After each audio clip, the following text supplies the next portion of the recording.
అందరికీ నమస్కారం అండి. Welcome to Venkata Siri channel. మాఘమాసం ప్రారంభమైందండి. పాటించాల్సిన నియమాలు. ఈ నియమాలను పాటిస్తే అఖండ ఐశ్వర్య ప్రాప్తి కలుగుతుందండి. జనవరి 30వ తేదీన మాఘమాసం ప్రారంభమై ఫిబ్రవరి 28తో మాఘమాసం ముగుస్తుంది. కార్తీక మాసం తర్వాత అత్యంత పవిత్రమైన మాసం మాఘమాసం. ఈ మాఘమాసంలో ఎన్నో పండుగలు ఉంటాయి. అలాగే వివాహాది శుభకార్యాలు నిర్వహిస్తారు. మాఘమాసంలో చేసే దైవ పూజలకు అలాగే కొన్ని శక్తివంతమైన పరిహారాలకు అద్భుతమైన పుణ్య ఫలితాలను పొందవచ్చు. మాఘమాసంలో పొరపాటును కూడా కొన్ని తప్పులు చేయకూడదు. మాఘమాసం పూజా విధానం, మాఘమాసంలో పాటించాల్సిన నియమాలు, మాఘమాసంలో చేసే శక్తివంతమైన పరిహారాల గురించి ఈ వీడియోలో తెలుసుకుందాం. ముందుగా ఈ వీడియోకి ఒక లైక్ కొట్టి మన ఛానల్ని సబ్స్క్రైబ్ చేసుకోండి. లైక్ కొట్టడం మాత్రం అస్సలు మర్చిపోకండి. జనవరి 30 నుండి ఫిబ్రవరి 28 వరకు మాఘమాసం ఉంటుంది. ఈ నెల రోజులు చాలా పవిత్రమైనవి. ఈ మాఘమాసం విశిష్టత ఏమిటంటే, ఈ మాఘమాసం నెల రోజుల పాటు విష్ణుమూర్తి జలరూపంలో నివసిస్తాడట. కాబట్టి మాఘమాసం నెల రోజుల పాటు ఆడవారు తెల్లవారుజామునే స్నానాలు చేయండి. తెల్లవారుజామున 8 గంటల్లోపే స్నానాలు చేయటం వల్ల మీ కుటుంబానికి చాలా మంచి జరుగుతుంది. ఈ మాఘమాసంలో చన్నీటితోనే స్నానాలు చేస్తే విష్ణుమూర్తి సంపూర్ణ అనుగ్రహం లభిస్తుంది. ఈ మాఘమాసంలో ఇంట్లో స్నానం చేసేటప్పుడు ప్రయాగ అని 3 సార్లు జపించండి. ప్రయాగ అని 3 సార్లు చదువుతూ స్నానం చేస్తే జన్మజన్మల పాపాలన్నీ తొలగిపోయి అద్భుతమైన లక్ష్మీ కటాక్షం లభిస్తుంది. మాఘమాసంలో సూర్యుడిని పూజిస్తే చాలా మంచిది.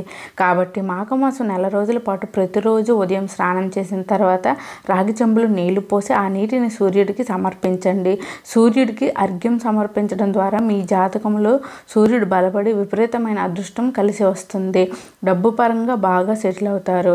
ఈ పవిత్రమైన మాఘమాసంలో ఎక్కువగా నువ్వులను తినటం, ముఖ్యంగా నువ్వులను దానం చేస్తే మీ కుటుంబానికి చాలా మంచి జరుగుతుందని పండితులు చెబుతున్నారు. ఈ మాఘమాసంలో ముక్కోటి దేవతలందరూ భూమిపైన సంచరిస్తూ ఉంటారట. కాబట్టి ఈ మాఘమాసంలో నెల రోజులు ఉదయం స్నానం చేసిన తర్వాత దేవునికి నమస్కారం చేసుకోండి. ముక్కోటి దేవతల ఆశీర్వాదాన్ని సులభంగా పొందవచ్చు. ఈ పవిత్రమైన మాఘమాసంలో వెండి పాత్రలు అలాగే ఇత్తడి పాత్రలను కొనకూడదు. మాఘమాసంలో మాంసాహారాన్ని తినకూడదు. ఈ మాఘమాసంలో ముఖ్యంగా ముల్లంగి దుంపలను అస్సలు తినకూడదు.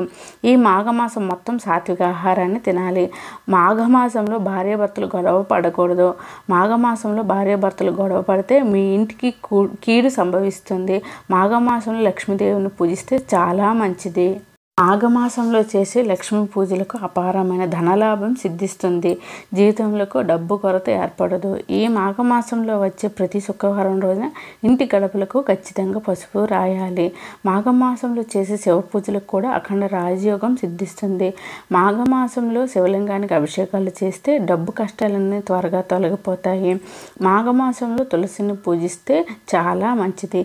తులసి మొక్కలో 33 కోట్ల మంది దేవతలు నివసిస్తారు. కాబట్టి మాఘమాసంలో తులసిని పూజించిన వారికి విపరీతమైన అదృష్టం కలిసి వస్తుంది. ముక్కోటి దేవతల అనుగ్రహం కలుగుతుంది.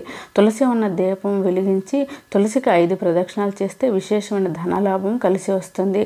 ఈ మాఘమాసం నెల రోజులు కూడా మీ ఇంటిని చాలా శుభ్రంగా ఉంచుకోవాలి. ముఖ్యంగా మీ ఇంట్లో బూజు ఉండకుండా చూసుకోండి. ఎందుకంటే ఈ మాఘమాసంలో మన ఇల్లు ఎంత శుభ్రంగా ఉంటే అంత ఐశ్వర్యం మన కుటుంబానికి సిద్ధిస్తుంది. లక్ష్మీదేవి మీ ఇంట్లో తిష్ట వేసుకుని కూర్చుంటుంది. మాఘమాసంలో శుభకార్యాలను నిర్వహించుకోవచ్చు. అక్షరాభ్యాసాలు, నామకరణ మహోత్సవాలు, గృహప్రవేశాలు, పెళ్ళిళ్ళు ఇలా ఏ శుభకార్యం తలపెట్టినా సరే మంచి ఫలితం ఉంటుంది. మాఘమాసంలో వివాహం చేసుకుంటే ఆ బంధం బలంగా ఉంటుందని నమ్మకం.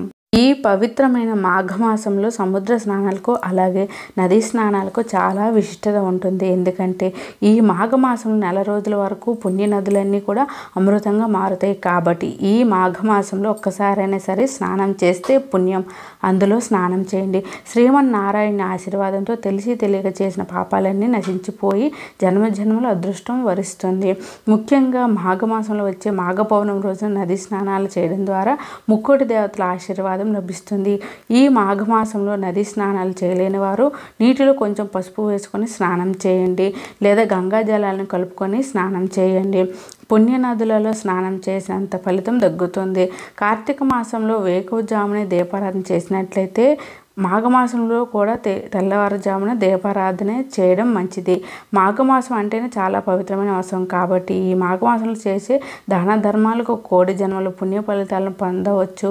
చదువుల తల్లి సరస్వతీదేవిని పూజించేందుకు, ప్రత్యక్ష దైవమైన సూర్యభగవాన్ ఆరాధనకు, లింగ రూపంలో ఉద్భవించిన పరమేశ్వరుని పూజించేందుకు మాఘమాసం చాలా పవిత్రమైనది. ముఖ్యంగా ఈ పవిత్రమైన మాఘమాసంలో ఎవరైనా అన్నదానం చేయండి.